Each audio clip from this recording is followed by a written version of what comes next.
नमस्कार दोस्तों, मेरा नाम विनीत तिवारी और एक बार फिर से आपका मेरे YouTube चैनल फिनकार्ड सॉल्यूशन में स्वागत है। आज के इस वीडियो में मैं आपसे बात करूंगा कि आज के समय म्यूचुअल फंड हमारी ज़रूरत क्यों है। क्यों आज सभी लोग कहते हैं म्यूचुअल फंड सही है। इसका सबसे बड़ा रीज़न है महंगाई, इन्फ्लेशन। नॉर्मली हमारे इंडिया में एक सबसे अच्छी आदत है कि इंडिया के हर घर में बचपन से ही सेविंग करना सिखाया जाता है और जैसे जैसे हम बड़े होते हैं, जॉब में आते हैं, हम सबसे बड़ी गलती यही कर देते हैं कि हम अपने सेविंग को ही इन्वेस्टमेंट मान लेते हैं। हमने आज तक जिस भी स्कीम में सेविंग की है, चाहे वो एफडी हो, आरडी हो, पोस्ट ऑफिस का कोई प्लान हो, एलआईसी का कोई सेविंग प्लान हो, एचडीएफसी का, आईसीआईसी बैंक का, एसबीआई बैंक का कोई सेविंग प्लान हो, ये सभी सेविंग प्लान हमको मैक्सिमम कितना रिटर्न देते हैं? 6%, 6.5%, 7% के आसपास। लेकिन आपको खुद मालूम है हमारे यहाँ इंडिया में महंगाई किस दर से बढ़ती है, और अगर महंगाई इसी दर से बढ़ती रही तो ये सेविंग स्कीम आपके कुछ भी काम नहीं आने वाली। ये सेविंग स्कीम का आपको फ्यूचर में कोई बेनिफिट नहीं मिले। लेकिन मैं ये नहीं कह रहा हूँ कि ये सेविंग स्कीम गलत है। मैं खुद सेविंग स्कीम में पैसे डालता हूँ, लेकिन मैं अपने वही पैसे सेविंग स्कीम में डालता हूँ जिसका मुझे यूज़ आने वाले 2 साल के अंदर होना है, 3 साल के अंदर होना है, 4 साल के अंदर होना है। अगर आपको लगता है कि आपको आने वाले 2 या 3 साल में पैसे की ज़रूरत पड़ेगी, तो आप उस पैसे को बैंक की एफडी, आरडी या किसी भी सेविंग स्कीम में डालें।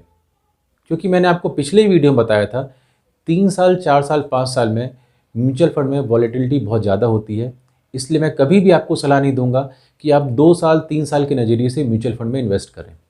सामने स्क्रीन में आप ध्यान दीजिएगा, मैंने सामने एक पिक्चर लगाई हुई है। इस पिक्चर को आप ध्यान से देखिएगा। अगर 1990 से सन 2022 के बीच की मैं बात करूं, तो आप देखेंगे 1990 में जिस दूध का प्राइस 5 से 6 रुपये पर लीटर था, आज वही दूध हमको 65 से 70 रुपये पर लीटर मिल रहा है। लगभग दूध में 8.2% से सालाना प्राइस में ग्रोथ आई। उसी तरीके से आप देखिएगा, सामने आपको डीजल और पेट्रोल के प्राइस दिख रहे होंगे। लगभग 1990 में 10 रुपये लीटर बिकने वाला पेट्रोल आज लगभग 105 से 107 रुपये लीटर के आसपास मिल रहा है। पेट्रोल में आप देखिए 7.9% की ग्रोथ आई है, महंगाई बढ़ी है सालाना।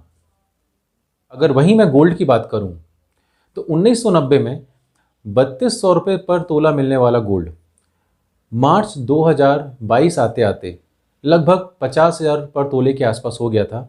और जब मैं ये वीडियो रिकॉर्ड कर रहा हूँ मार्च 2023 के आसपास, तब तक गोल्ड के प्राइस लगभग 60,000 रुपये के आसपास पहुँच चुके हैं। यानी अगर मैं गोल्ड में भी बात करूँ तो लगभग 9.2% की दर से गोल्ड सालाना महंगा हुआ है। इसी पिक्चर में आप ध्यान से देखिएगा, नीचे साइड आपको दिख रहा होगा कि अगर 1990 में आपके पास 1 लाख रुपए होते और मैं अज्यूम करके चलूं इंडिया में सालाना महंगाई 7% की दर से बढ़ती है, तो आप देखेंगे 2022 आते आते उस 1 लाख की वैल्यू 10,000 रुपये में कन्वर्ट हो चुकी है। तो आपको क्लियरली दिख रहा है किस तरीके से महंगाई हमारे पैसे को खा रही है। और जब तक हम इस महंगाई से, इस इन्फ्लेशन से ज़्यादा रिटर्न नहीं निकालते, तब तक ना तो हम इस महंगाई से लड़ सकते हैं और ना तो हम अपनी वेल्थ को क्रिएट कर सकते हैं। नॉर्मली म्यूचुअल फंड में देखा गया है जो ज़रूरतें आपकी 8 साल, 10 साल, 12 साल में पूरी होने वाली है। तो इस लंबे टाइम पीरियड में म्यूचुअल फंड ने आपको 10 से 12% तक का हेल्दी रिटर्न बना के दिया है। जब तक आप महंगाई से ज़्यादा रिटर्न नहीं निकालेंगे, तब तक आप अपनी ज़रूरतों को आने वाले समय में पूरा नहीं कर सकते, ना तो आप अपनी वेल्थ क्रिएट कर सकते हैं। तो ये पहला रीज़न था कि आज के डेट में अगर आपको महंगाई से लड़ना है तो म्यूचुअल फंड जरूरी है। और दूसरा सबसे बड़ा रीज़न है कि हमें म्यूचुअल फंड में इन्वेस्ट क्यों करना चाहिए, लेस कमीशन एंड ब्रोकरेज। आज तक आपने जिस भी स्कीम में इन्वेस्टमेंट किया है, चाहे तो मैं एलआईसी की बात करूं, एसबीआई की बात करूं, आईसीआईसी की बात करूं या एचडीएफसी के किसी भी यूलिप प्लान की बात करूं, सेविंग स्कीम की बात करूं या इनके किसी भी गारंटीड रिटर्न प्लान की बात करूं, इन सभी प्लान में आप देखेंगे कहीं ना कहीं आप अपने एजेंट को या अपने डिस्ट्रीब्यूटर को 10% से 15% से 20% तक की कमीशन देते आ रहे हैं, वहीं अगर मैं म्यूचुअल फंड की बात करूं तो म्यूचुअल फंड में नॉर्मली देखा गया है कि आपके एजेंट या डिस्ट्रीब्यूटर को हार्डली आधा % से 1% के आसपास की कमीशन दी जाती है। तो स्वाभाविक सी बात है, जितनी कम कमीशन आप अपने डिस्ट्रीब्यूटर या एजेंट को देंगे उतना ज़्यादा पैसा आपका इन्वेस्ट होगा, और जितना ज़्यादा पैसा आपका इन्वेस्ट होगा तो रिटर्न भी आपको उतने अच्छे दिखाई देंगे। तो ये दूसरा रीज़न था कि हमें म्यूचुअल फंड में इन्वेस्ट क्यों करना चाहिए। अगर मैं म्यूचुअल फंड के अगले बड़े एडवांटेज की बात करूं तो ये है सेफ एंड ट्रांसपेरेंट मीडियम। अगर मैं सेफ्टी की बात करता हूं तो म्यूचुअल फंड में किसी भी टाइप का कैश ट्रांजैक्शन अलाउ नहीं है। आपने जब भी म्यूचुअल फंड परचेज किया होगा तो आपने देखा होगा कि आपने या तो चेक पेमेंट किया होगा या तो आपने ऑनलाइन पेमेंट किया होगा। और जब भी आपने पैसा विड्रॉल किया होगा तो म्यूचुअल फंड खरीदते समय जो भी अकाउंट आपने मेंशन किया होगा, जब भी आप पैसा विड्रॉल करेंगे तो 3 से 4 दिनों के अंदर वो पैसा आपके उसी अकाउंट में डायरेक्टली ट्रांसफ़र कर दिया जाता है। अब अगर मैं म्यूचुअल फंड की ट्रांसपेरेंसी के बारे में बात करूं तो सामने स्क्रीन में देखिएगा, मैंने आप कोटक फ्लेक्सी के फंड की एक स्कीम को ओपन किया हुआ है। स्क्रीन में क्लियरली दिख रहा होगा कि 31 मार्च को कोटक फ्लेक्सी कैप की NAV क्या थी, 53 रुपये के आसपास। पिछले 3 साल का रिटर्न क्या है, लगभग 25% के आसपास। पिछले 5 साल में इस स्कीम ने क्या रिटर्न दिया वो आपको दिख रहा होगा। पिछले 10 साल का इस स्कीम का रिटर्न क्या है, लगभग 15% के आसपास, ये भी आपको दिख रहा होगा। अब अगर इसी पेज को मैं आगे बढ़ाऊँ तो आप देखिएगा, अब जैसे ही मैं इसके स्कीम डिटेल वाले पेज में जाता हूँ तो वहाँ देखिएगा आपको फंड मैनेजर का नाम दिख जाएगा, हर्ष उपाध्याय जी। आपको इस फंड का AUM दिख जाएगा 35,775 करोड़। आपको इसकी लॉन्च डेट मिल जाएगी और साथ ही साथ आपको इसका एक्सपेंस रेशियो मिल जाएगा, इस फंड को चलाने का चार्ज। इस फंड को चलाने में टोटल कितना खर्चा आता है, 1.59%।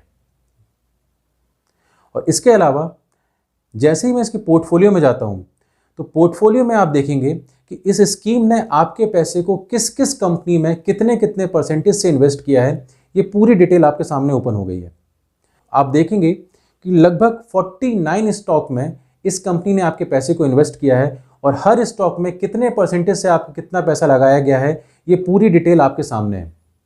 आज तक आपने बहुत सारे सेविंग प्लान में इन्वेस्टमेंट किया होगा, फिक्स्ड इनकम प्लान में इन्वेस्टमेंट किया होगा, LIC के प्लान में इन्वेस्टमेंट किया होगा। क्या कभी आपने देखा ये सभी स्कीम आपको क्या बताती हैं कि आपके पैसे को कहाँ इन्वेस्ट किया जा रहा है? आपने तो केवल इन्वेस्टमेंट कर दिया और आपको कुछ पता नहीं होता। म्यूचुअल फंड के केस में आप किसी भी स्कीम में इन्वेस्टमेंट करें या ना करें, लेकिन उस पर्टिकुलर स्कीम की हर डिटेल पहले से ही पब्लिक डोमेन में अवेलेबल होती है। उस स्कीम ने कितने स्टॉक में इन्वेस्टमेंट किया, कितने % से इन्वेस्टमेंट किया, उस स्कीम को रन करने का कितना चार्जेस आता है, ये पहले से इन्फॉर्मेशन पब्लिक डोमेन में रहती है। तो यही रीज़न है आज की डेट में म्यूचुअल फंड इंडिया का सबसे ज़्यादा हाईली ट्रांसपेरेंट इन्वेस्टमेंट का माध्यम है और इसलिए लोग म्यूचुअल फंड पे भरोसा करते हैं। तो ये अगला रीज़न था कि म्यूचुअल फंड आज के समय ज़रूरी क्यों है या हमें म्यूचुअल फंड में इन्वेस्टमेंट क्यों करना चाहिए। अगर मैं म्यूचुअल फंड में अगले बड़े एडवांटेज की बात करूं तो ये होता है फ्लेक्सिबिलिटी एंड टैक्स बेनिफिट। अगर मैं फ्लेक्सिबिलिटी की बात करूं तो चाहे मैं लमसम इन्वेस्टमेंट की बात करूं या SIP की बात करूं, कभी भी मेरा पैसा लॉक नहीं होता except ELSS fund, tax saving fund. मान लीजिए म्यूचुअल फंड की किसी स्कीम में आपने 1 लाख रुपए का इन्वेस्टमेंट किया और 10 साल बाद उसकी वैल्यू 3 लाख रुपए हो गई और आपको लगता है कि पूरा पैसा एक साथ विड्रॉल करना है तो आप एक साथ विड्रॉल कर सकते हैं। 10 साल बाद आपको लगा कि आपको केवल 50,000 रुपये की रिक्वायरमेंट है तो आप केवल 50,000 रुपये विड्रॉल कर लीजिए, बाकी 2.5 लाख रुपये उस स्कीम में छोड़ दीजिए। उस 2.5 लाख रुपये में आपको कंपाउंडिंग मिलती रहेगी।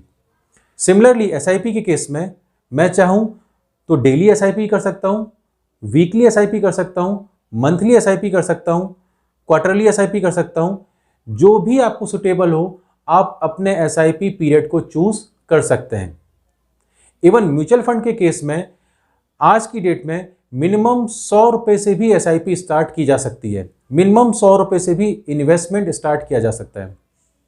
और अगला एडवांटेज है म्यूचुअल फंड का टैक्स बेनिफिट।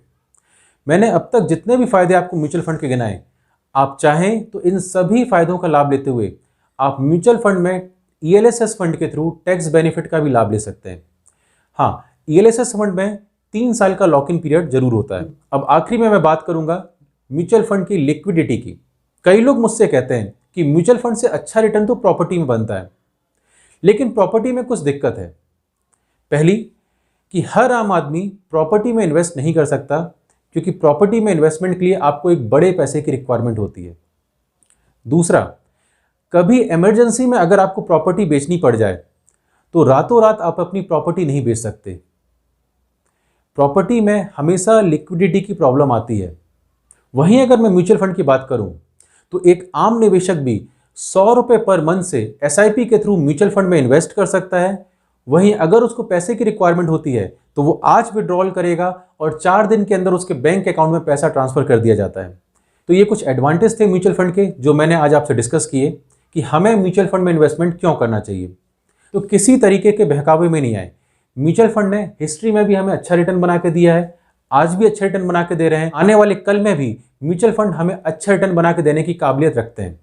अगर आपको वीडियो पसंद आई हो तो चैनल को लाइक एंड सब्सक्राइब करना ना भूलें।